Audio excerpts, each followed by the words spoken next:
One second.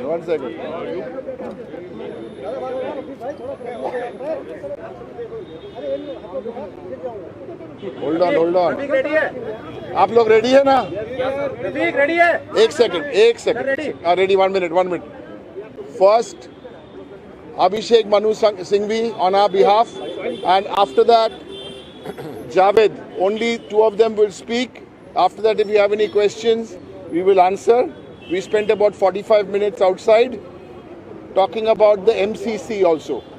You know what MCC is ना? Okay. Modi Code of Conduct. हाँ, so come. Okay, now आप लोग शांति रखिए. मैं हिंदी और इंग्लिश दोनों में बोलूँगा. 5-5 मिनट बोलूँगा. एक आदमी बोलेंगे तो दूसरे को कटेगा. आप शांति रखिएगा प्लीज. दोस्तों, आप देख रहे हैं कि मेरे साथ एक बहुत सम्मानित इंडिया अलायंस का डेलीगेशन है. मैं अलग अलग नाम नहीं ले रहा हूँ. मेरे सम्मानित मित्रों का सभी पार्टीज से हैं, देश के हर क्षेत्र से हैं, बड़े सम्मानित लोग हैं सार्वजनिक जीवन में.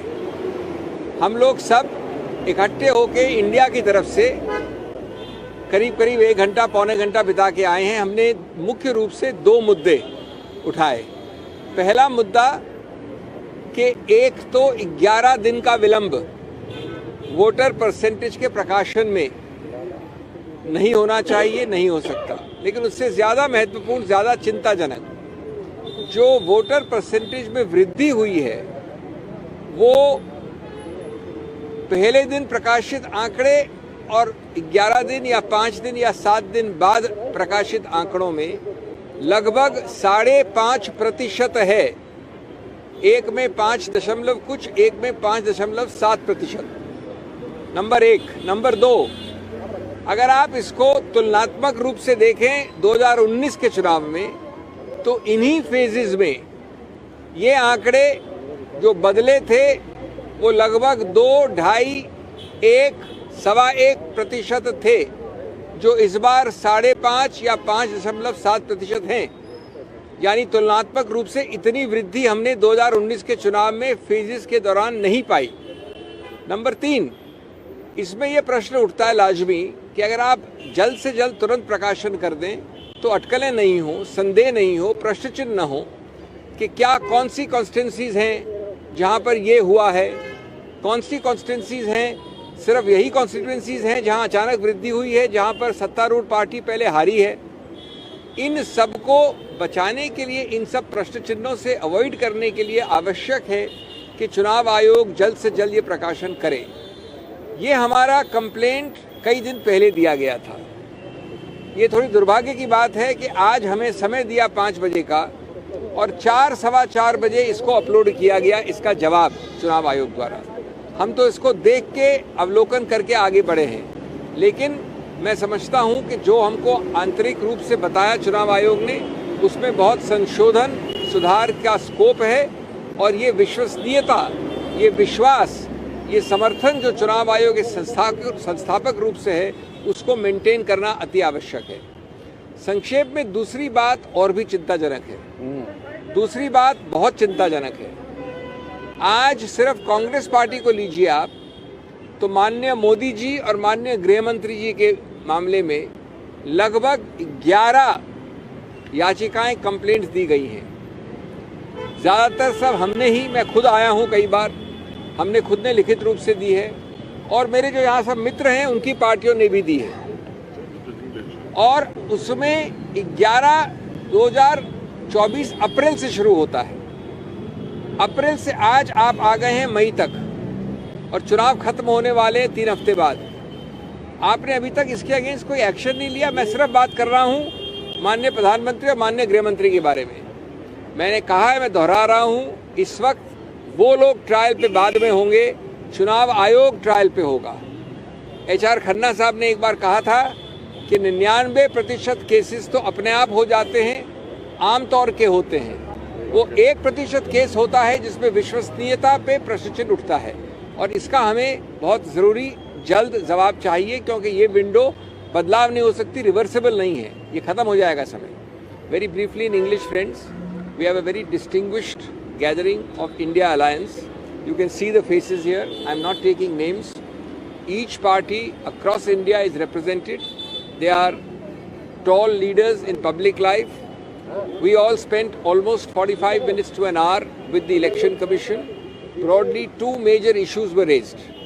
Issue number one was one of great trust deficit, question mark, and a feeling of alarm and distress that 11 complaints by the Congress alone, and in total more than 15-20 complaints by all parties put together, against the Honorable Prime Minister, against the Honorable Home Minister, starting, mind you, from April, early April, 6th April is the first one, 2024, have not been addressed. No action has been taken. Now look at the oddity. One, you have sent notices after a long gap and not to the offenders.